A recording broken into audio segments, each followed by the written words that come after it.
লালমনিরহাট সীমান্তে দুই দেশের গ্রামবাসীর মধ্যে ধাওয়া পাল্টা ধাওয়া।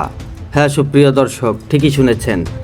লালমনিরহাটের পাটগ্রাম উপজেলার সীমান্তে ঘাস কাটাকে কেন্দ্র করে বাংলাদেশি ও ভারতীয় নাগরিকদের মধ্যে দফায় দফায় উত্তেজনা ও ধাওয়া পাল্টা ধাওয়ার ঘটনা ঘটেছে।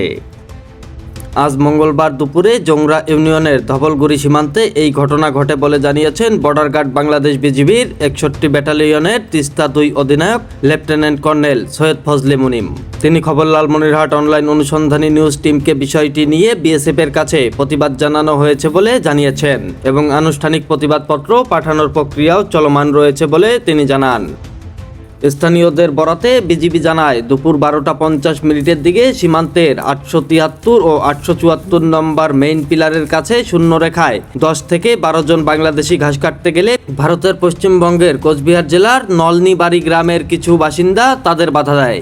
এই নিয়ে দুই পক্ষের মধ্যে বাকবিতণ্ডা শুরু হয়। এক পর্যায়ে সীমান্তের দুই পাশের গ্রামবাসী লাঠিসোঁটা নিয়ে শূন্য রেখার কাছে জড়ো হয় এবং উত্তেজনা ছড়িয়ে পড়ে। প্রায় আধা ঘন্টা পরিস্থিতি উত্তপ্ত থাকলেও বড় ধরনের সংঘর্ষ হয়নি। এই খবর পেয়ে বিএসএফের ১৫৬ ব্যাটালিয়নের সদস্যরা তাদের নাগরিকদের সরিয়ে নেয়। একই সময় বিজিবির ৬১ ব্যাটালিয়নের সদস্যরা ঘটনাস্থলে পৌঁছলে পরিস্থিতি নিয়ন্ত্রণে আনেন। এই বিষয়ে স্থানীয় বাসিন্দা আল জিসান খবর লালমনিরহাট অনলাইন অনুসন্ধানী নিউজ টিমকে বলেন, ভারতীয় বাসিন্দারা অস্ত্র নিয়ে হামলা করতে এসেছিল। বিএসএফ সময় মতন এসে তাদের সরিয়ে না দিলে বড় ধরনের সংঘর্ষ হতে পারত। প্রায় এই ধরনের উত্তেজনা হয়, যা নিয়ে সাধারণ মানুষ আতঙ্কে থাকে। বর্তমানে পরিস্থিতি স্বাভাবিক রয়েছে এবং সীমান্তে বিজিবির টহল জোরদার করা হয়েছে। এআই রাজীব, খবর।